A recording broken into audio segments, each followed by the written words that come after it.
All right, we're gonna do the Zizek thing.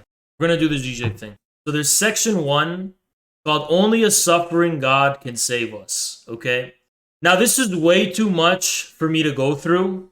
I recommend everybody read it for themselves. I've read this like 27 times in the past fucking 10 years. I've read this like a bunch of times already. As with most of these little things on lacan.com. But I'm not gonna cover this part. I'm gonna go back and we're gonna do the first section on Hegel. We're not gonna go any further than that, right? I want to cover this, and we have to paraphrase a lot and go through with it a little bit. But just want to walk you through this, right? Because a lot of people read this shit and they don't know how to make sense of it. So let's begin, right? So he says the key question about religion today is: can all religious experiences and practices effectively be contained within this dimension of the conjunction of truth and meaning? The best starting point for such a line of inquiry is the point at which religion itself faces a trauma, a shock, which dissolves the link between truth and meaning. A truth so traumatic that it resists being integrated into the universe of meaning, right? So the basic idea, if I like go at this pace, it's going to take forever, is this. We live in modern life today where there's this kind of joining of meaning on the one hand, right? Like the meaning of life and just meaning, right? Rationality, whatever the fuck you want. Let's just call it rationality, right?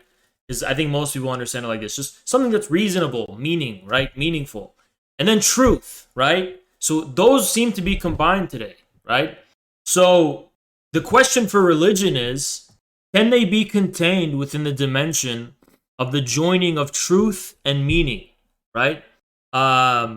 So the best starting point is to ask, well, within religion, you have these contradictions which dissolve the link between truth and meaning. There's a truth in religion that's so traumatic that it resists being explained or integrated in any kind of worldview that makes it meaningful. So every theologian sooner or later faces the problem how to reconcile the existence of God with the fact of something like the Holocaust, right? How can a God exist when something like the Holocaust happens? That's an example of this issue, of this problem of the conjunction of truth and meaning, right? Or some other evil. How can we reconcile the existence of an omnipotent and good God with the terrifying suffering of millions of innocents, like children that were killed in the Holocaust? So surprisingly, the theological answers build a strange succession of Hegelian triads.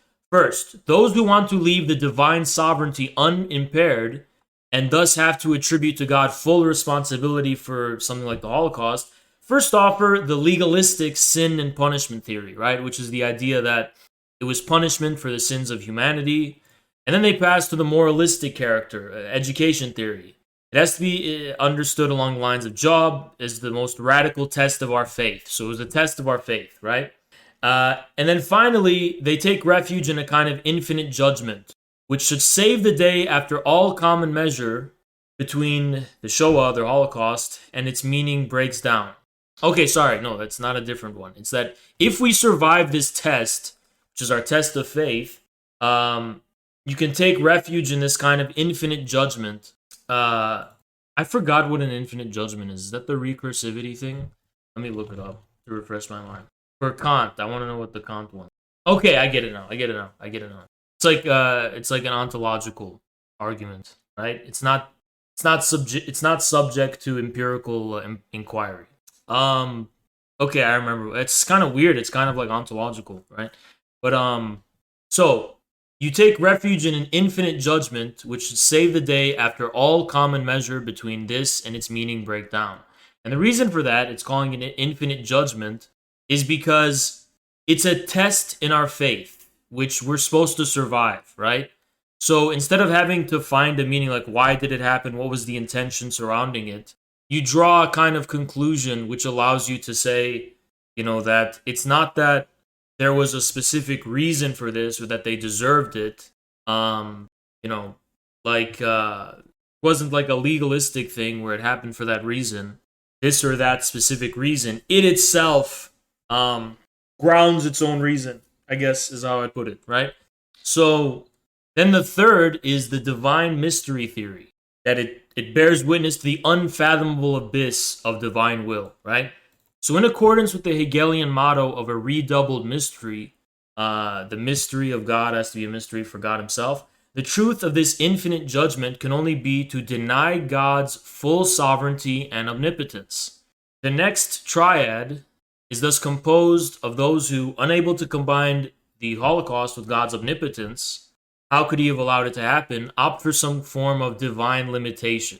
Okay?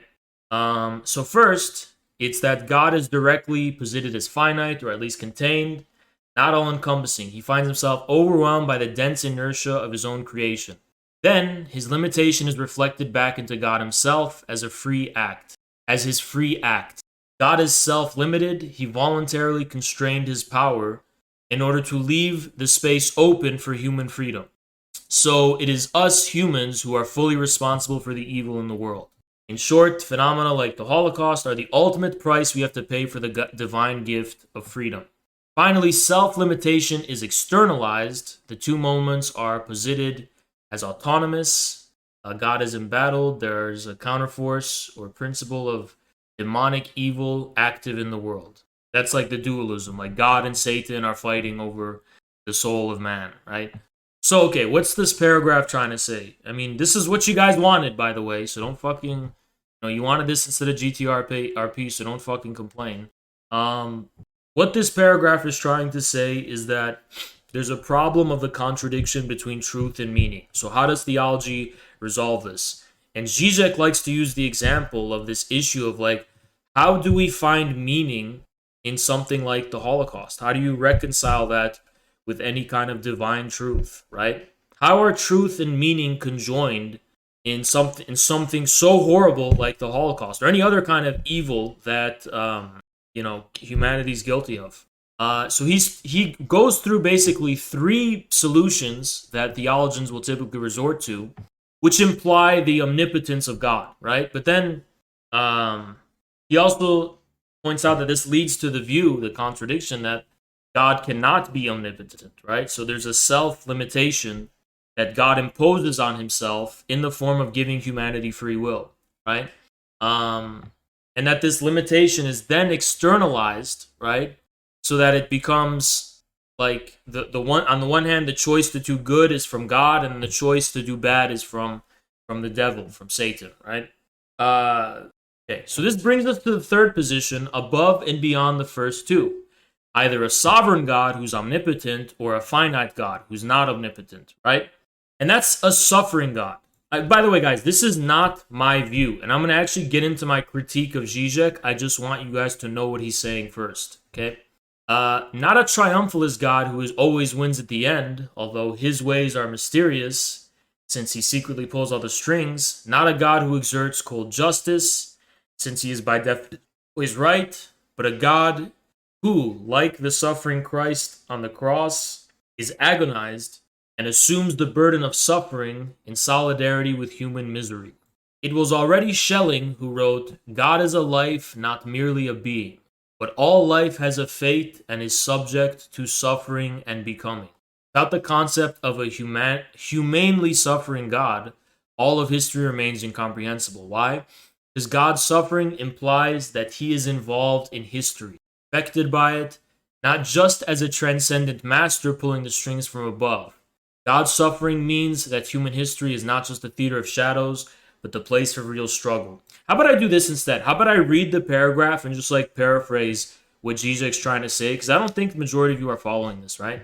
Like if you want to read the whole thing, just read it by yourself. I'm going to paraphrase this, okay? So what Zizek's saying in this paragraph is that instead of either saying that God is totally sovereign and totally omnipotent, or saying that he's not omnipotent, what you have to opt for is saying that God himself, he somehow internalizes this contradiction in the form of suffering.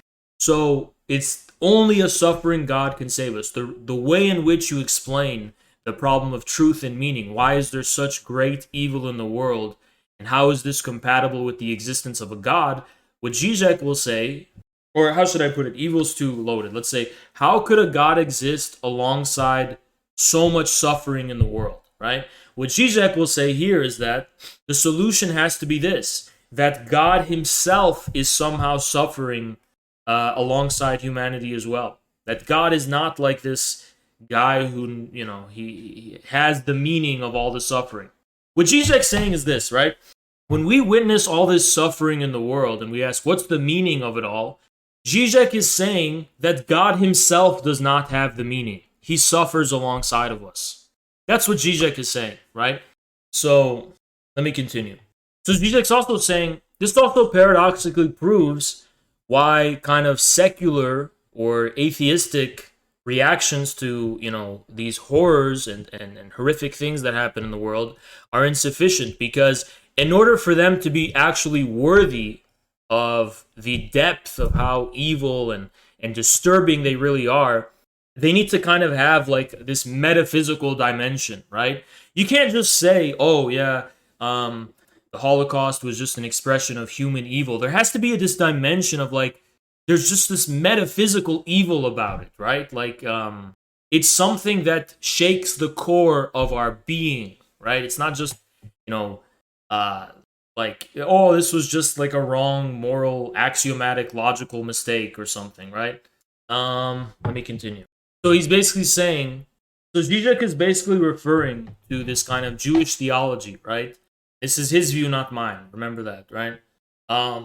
According to which there's this problem of being able to like find how can an event like a horrible thing that happened in the past, how could that be redeemed in some kind of messianic moment? Is it possible that that could be rendered meaningful in any kind of way? And Zizek's basically saying that the reason it can't, right, is only something that we can actually make sense of in Protestantism, right? That in the relationship between man and, let's say, the divine meaning or divinity, right, or God, whatever you want to fucking call it, there has to be a stage of total humiliation where there's just this absolute alienation between man and God, where humanity cannot know anything about. It's not simply that humanity doesn't know about what the meaning of it is. It's that humanity has to be reduced to a completely meaningless contingency of the divine will. So this is the part that I wanted to talk about, right? So he says, do the three main versions of Christianity not form a singular Hegelian triad? So this is Zizek's kind of chauvinistic view. Like, this is literally why, it's a short summation, why is Zizek siding with the West on Ukraine? Well, I'll sum it up right here, right? It's like right here. It's literally in this paragraph, okay? This makes zero sense. I think you should just leave then. Honestly, I think you should actually leave the stream. Like, if you're not going to put an effort into trying to understand anything, like, I don't know what to tell you, right? I mean, you can ask a question, but for you to just say it makes no sense, you're not contributing anything to anyone. If you ask a specific question, maybe I could help you. But when you just say some shit like that, I really think you should just leave, right? We have no use to you. We have no use for you, right? Okay, so he condenses Christianity into a kind of triad, right? And it's also, this is very common in the West, it's also a kind of evolutionary, like, from the least advanced, the primitive, to the most advanced. So it begins with Orthodoxy, right? Then Catholicism, then Protestantism. Now, interestingly, Russian authors like Dostoevsky make this comparison in the opposite. They say all of the problems began with Catholicism. Russian Orthodoxy was good, then the problem was Catholicism. Catholicism led to Protestantism, and then Protestantism led to atheism, and then, or the Enlightenment led to atheism, and then bourgeois secularism, and then that led to atheistic communism, right? This is actually a view shared by many Russian conservatives, and it's also a view shared by Zizek himself, right? So this is how Zizek represents it. So for Zizek, this split is the Hegelian triad of the universal, the particular, and the singular. And it can be designated by the three representatives of the founding figures, John, Paul, Peter, and Paul, as well as by three races, Slavic, Latin, and German. And this is where, kind of see why Zizek's getting a little, he's showing that sectarian aspect that underpins his. I'm not downplaying the significance of his thought and the contribution his thought has made, to history, but he is a sectarian. He's definitely a sectarian, right? Um, you know, in Eastern Orthodoxy, we have the substantial unity of the text and the corpus of believers, which is why the believers are allowed to interpret the sacred text because the text goes on and lives in them. It's not outside the living history as it's exempted, standard, and model. The substance of religious life is in the Christian community itself. So that it's basically the religion of an Asiatic mode of production, right? In Eastern Orthodoxy, divinity is living in the community itself. It's living in the empire itself. There's this unity of the empire that's between the individual, the community, and the empire as a whole, right? It's communism, basically, right? And then in Catholicism, you finally have this alienation, right? Where there's an entity, there's an institution that has to mediate the interpretation of the founding sacred text and the corpus of believers. So there's no longer an organic unity between the individual or the community and the sacred text. It has to be mediated by this institution that stands above and is radically alien from us. It's alien from mankind and the community of mankind, right? But then in Protestantism, the only authority is actually the text itself. There is no significance of the community of believers. And the wager is on every individual believer's direct contact with the Word of God as it was delivered in the text. The mediator totally disappears and withdraws into insignificance, enabling the believer to adopt the position of a universal signifier. The individual is in direct contact with divine universality, bypassing the mediating role of the particular institution. These three Christian attitudes also involve three different modes of God's presence in the world. We start with the created universe directly reflecting the glory of its creator. All the wealth and beauty of our world bears witness to the divine creative power, and creatures, when they are not corrupted, naturally turn their eyes toward him. This is also a view shared, I will also point out, by Islam and probably Judaism, right? But Catholicism shifts to a more delicate logic of the figure in the carpet. The Creator is not directly present in the world. His traces are to be discerned in details which escape the first superficial glance. God is like a painter who withdraws from his finished project, signaling his authorship merely by barely discerning signature at the picture's edge. So if you want to put it like this, in Orthodoxy, according to Zizek, you have the whole picture is the divine, right? The whole thing is the trace of the divine. In Catholicism, the trace of the divine is in a small corner where you can barely see their signature, right?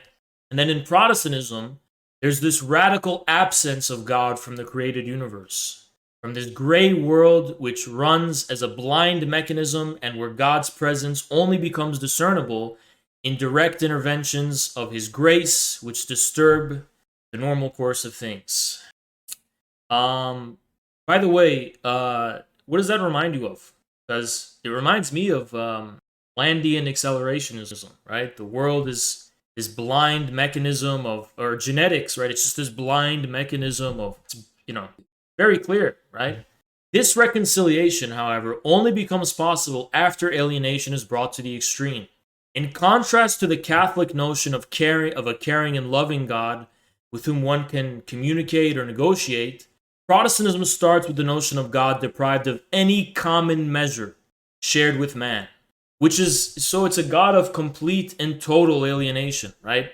Of God as an impenetrable beyond who disturbs grace in a totally contingent way. One can discern the traces of this full acceptance of God's unconditional and capricious authority in the last song, right? Where he's basically, Zizek, he's kind of reckless because I would say this is a very American understanding of Protestantism, right? And the very American understanding of Protestantism is best exemplified in that Mark Twain claymation, The Stranger, where the devil is just randomly, it's fucking with humans or whatever. That's more the kind of American apocalyptic view where just this completely arbitrary and terrifying authority of divine justice and divine wrath. Or what does QAnon say, right? They say a storm is coming. So, I mean, that's the kind of very American Protestant. People's Rooster, I don't think he's misinterpreting it here. I think it's pretty accurate. I think you're misinterpreting what he's saying. What does it mean in a contingent way?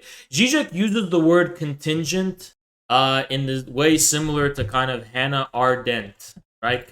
And those people. Contingent is like, he means it as not random, but not necessary by virtue of some underlying reason. That's how he uses it. So like when Hannah Arendt says, no, not depend. That's the dictionary definition. They use it in this sense of like facts are contingent, which means what? It means they can't be explained. They don't have any inherent meaning. They're just totally contingent, and you need to give them something to give them meaning, right? That's what it kind of means. So let's continue. This song is about Armageddon, the end of days. Martin Luther directly proposed an excremental identity of man.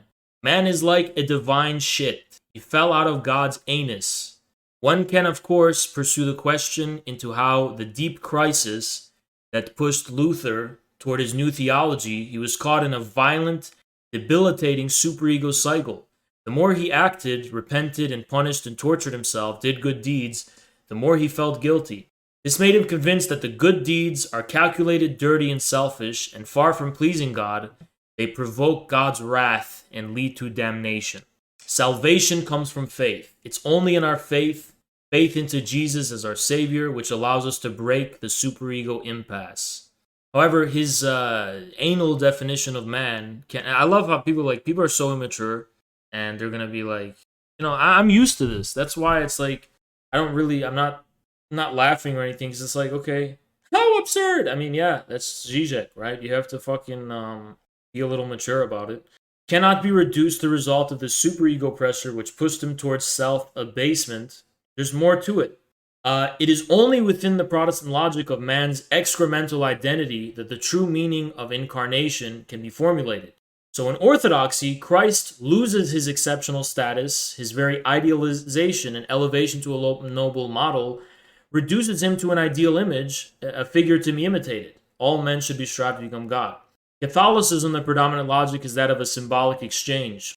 Catholic theologians enjoy dwelling in scholastic arguments about how God paid the price for our sins, and it's no wonder that Luther basically reacted to the logical conclusion of this, which was the reduction of redemption to something that can be bought from the church, right?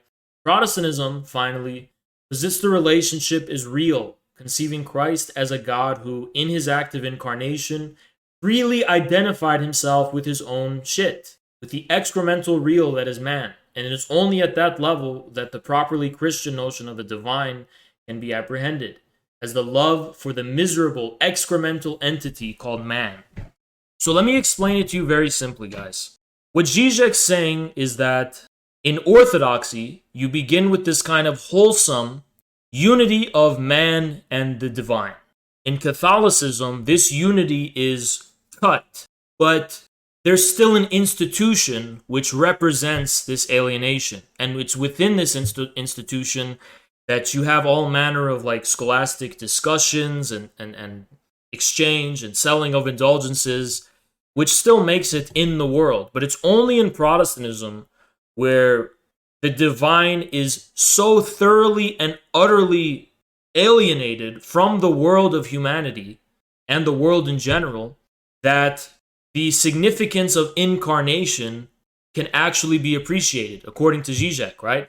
The unity of the divine and man in Christ is really the unity of the highest point of, let's say, transcendence with the lowest point of abasement. So the unity of, it's truly a unity of opposites for Zizek. Only in Protestantism can you really appreciate this as a unity of opposites, because in Orthodoxy, according to Zizek, it's not enough. So here's my challenge to Zizek. Here's why Zizek is wrong. Because Zizek doesn't then ask the question, Good call. I'll admit I'm still stuck on anal. Yeah, because you're ultimately immature. You're really not mature enough for this kind of stream. It's just I don't think I think most people aren't, right? You really can't you just can't look past the toilet stuff, and it makes me feel pity for you. Uh which is why I don't take you seriously. People want to ask me, "Oh, Haas, why don't you take the internet that seriously?" Well, this is why, because it's like people are so fucking immature, and you know, I don't know what to say. Like Zizek's a psychoanalyst, and I guess it's a little absurd, but the point he's trying to make is this kind of excremental significance of man in relation to the divine. Like man is the lowest point in this kind of ontologically, it's the lowest point relative to God. It's like you know what I mean? I think that's very clear what that's trying to say. Like no matter what we do to try to be good people, we end up acting on behalf of our basest and sinful human instincts, which are depraved ultimately, right? So that's what he means. And the reason that's ultimately anal or neurotic, right? Because anal fixation is associated with, this kind of OCD neuroticism, is because it leads us to like this position of total suspicion and paranoia toward uh, the outer world, right? And also ourselves, right? So, okay, yeah, this is gonna explain Zizek's why he is siding with the West and with Ukraine over Russia. And I'm gonna break it down like this. It comes down to the fact that for Zizek, the Orthodox, the Eastern Orthodox, and just the East in general, its view of there being meaning in the world, the divine in the world, for Zizek is a kind of monstrous abomination, which allows individuals to be able to perversely identify with the absolute and with the divine, right? Or with the master signifier, if you want to put it in Lacanian terms. So for Zizek, the Russians are bad because, I mean, they represent something bad, I should say, because in their attempt to imitate Christ, right, they are taking something inherently excremental and abased, humanity, and they are trying to elevate that to the status of the divine, right? Yeah, not just Russians, also, sir. It's a Balkan theological dispute. Like I said, he's a sectarian. Okay, Zizek doesn't like he this. Let me put it this way: in psychoanalysis, alienation is also synonymous with castration, right? So for him, the Eastern peoples, like Russians, for example, they're insufficiently castrated. The Catholic Church is this kind of castrating institution which castrates our jouissance, our enjoyment. And when he witnesses the Russians who are not victim to this castration, this alienation, he sees them partaking in this almost kind of demonic excess enjoyment. That's why they're calling Russians wild orcs and barbarians, because they're being accused of not being civilized. And why? Because they don't alienate their humanity from themselves in the same way that we do in the West. Russians don't believe, for example, in the need for checks and balances and in the need for, this self-limiting role of the state. Russians believe the state can be stronger and bigger because there can be good in the world. There can be the divine meaning in the world, right? Well, Westerners interpret that as satanic. They interpret that as demonic, right? How can that exist in the world? The world is evil. We humans are evil. We are the divine excrement, right? Doesn't that make Zizek fundamentally anti-communist? Yes, it does. I mean, I've never denied that he is. I mean, first of all, in the practical sense, he was an anti-communist because of his role in the dissolution of Yugoslavia. He is unabashedly an anti-communist. His identification with communism does not come from an identification with communism in a historical sense as a positive thing. It comes from communism in the negative sense of the problem posed by communism, right? In that sense, he's a communist, but he's not a communist in any positive sense, and he said as much, right? But for Zizek, is this alienation founded in the belief of original sin? No, I think it's not found. That doesn't have its origins there, but that's a symptom of that view of alienation, is what I would say. But so for him, we have orthodoxy, which is a naive unity of man and God, and then in Christianity, it's a kind of mediating, right? There's an alienation, there's a cut, but it's still, the institution at least, is still in the world. And then there's Protestantism, right? Which is a complete and total severance between divinity and man, Christ and man, right? Now, where does Zizek end up with the problem?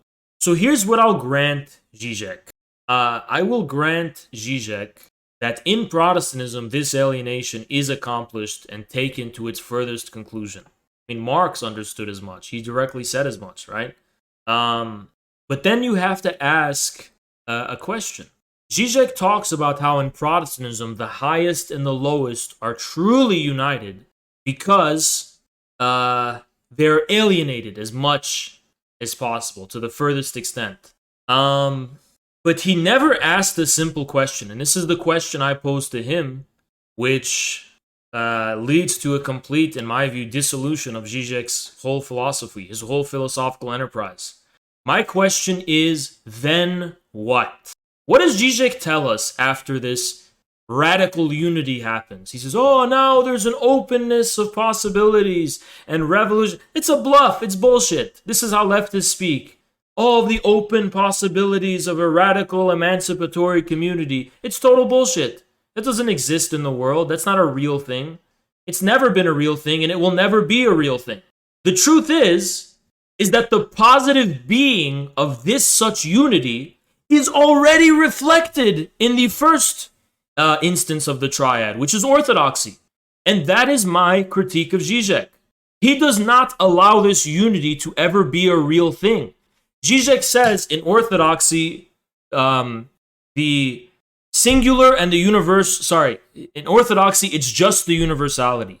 What Zizek doesn't understand is that this such unity he views as accomplished in Protestantism, it is precisely that such unity which is the object of Eastern civilization. That such unity is the basic question of how do human beings live? How do they form communities? How do they feed themselves? How do they form states? How do they exist? How do they be as human beings? He doesn't think that's an important question. He only cares about the radical emancipatory horizons of possibility opened up. That doesn't address the basic fucking question of how we feed ourselves here and now. What is here and now, right? So it's ultimately a kind of parasitical stance. In order to be able to accomplish the Western alienation, you have to take the meat and potatoes for granted, which only exists and is provided as an infinite source of nourishment by the West. This is what the West does. Here, the East is baking a piece of pizza. Russia bakes Europe a pizza. And then Europe takes the pizza, eats it, and goes, oh, I hate this pizza. The world is depraved. The world is depraved. And then, in order for you to call the world depraved, the world has to be something in the first place. And it only somehow becomes anything from Russia or from the East. Right? By the way, the pizza is like gas. It's like the Russian gas, right? That's why my thesis is Mongol modernity. European Enlightenment is just the reflexive form of the real material meat and potatoes, which was produced by the East through the Mongol all this.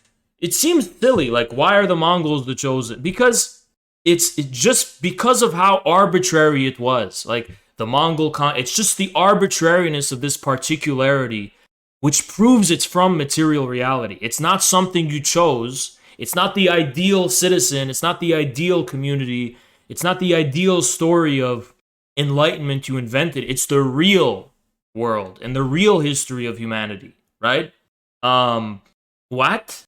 Why don't you fucking elaborate your question? But, Zizek does raise an interesting question. A question, by the way, Dugin himself has entertained this question, which is this. The West does do something in this alienation. It is a kind of real enlightenment.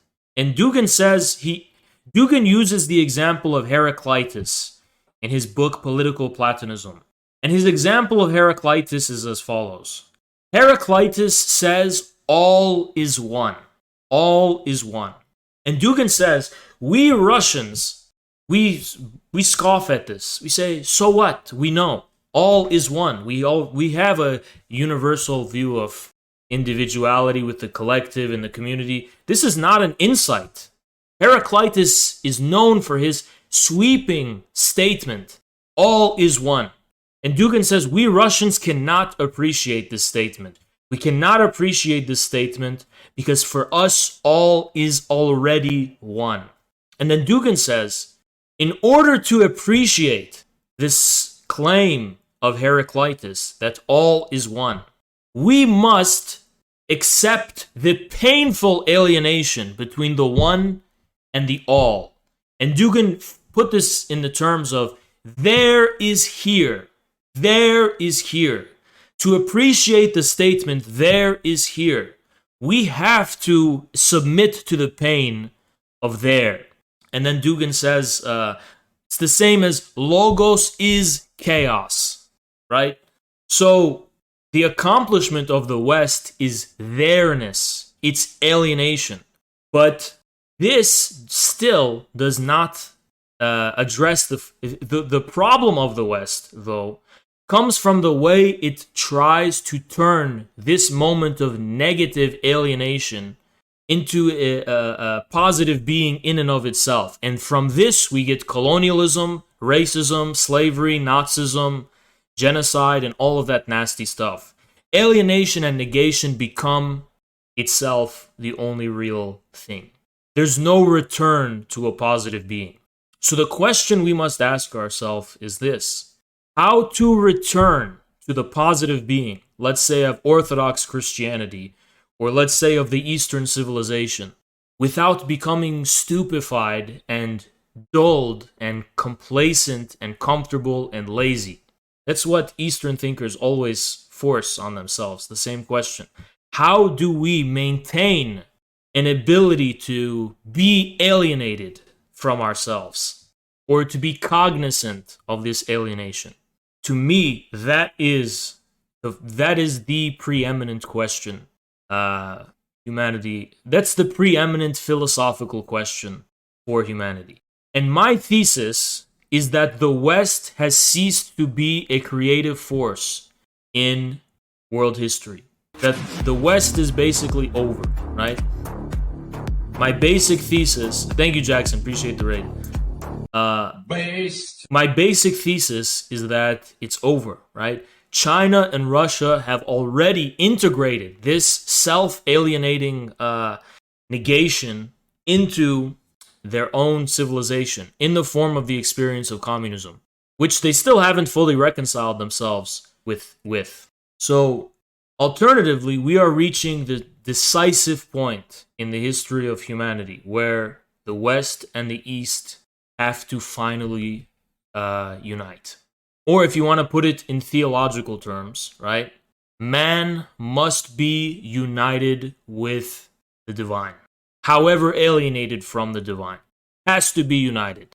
It's a very troubling paradox. It also seems to be, to me, a paradox with a sexual dimension. Because the difference of East and West sometimes seems to me to be as formidable as the difference between man and woman, which is just this unbridgeable difference. The difference never changes, only takes its new form. How do you not? Do you not agree with Zizek? No, I don't. I don't agree with Zizek on the succession specifically.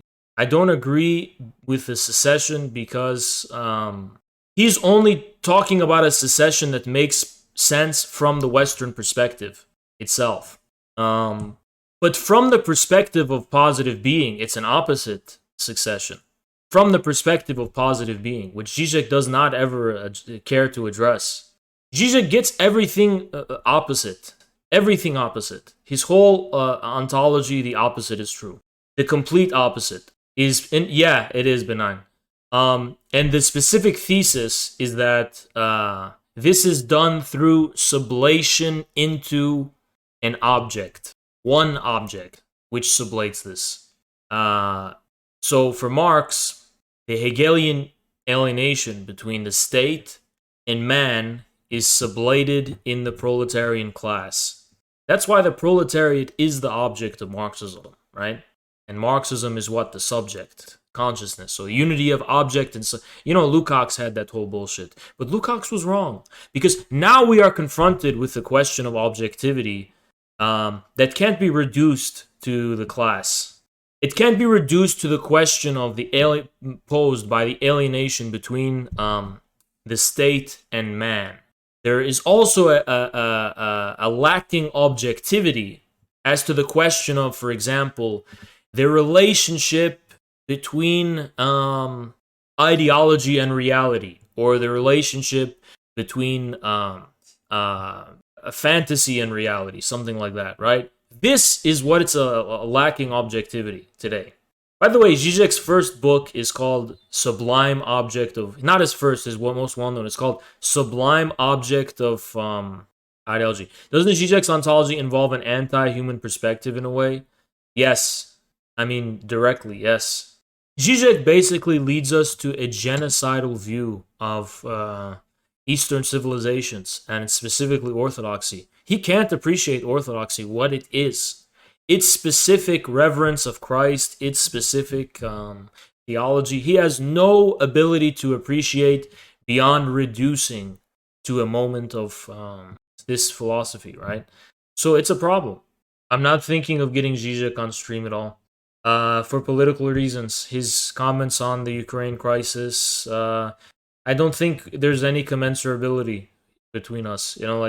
He's not a guy who just talks with anyone, and I'm just not in his camp, He doesn't talk with his enemies, and I think I am probably an enemy, So I was really shocked what he said about... He didn't even have any nuance. He just went full genocidal sectarian when it came to the Ukraine crisis, saying that Russia needs to be castrated, which is a typical kind of West Christian genocidal view. I don't think that's there's no humanity to such a statement,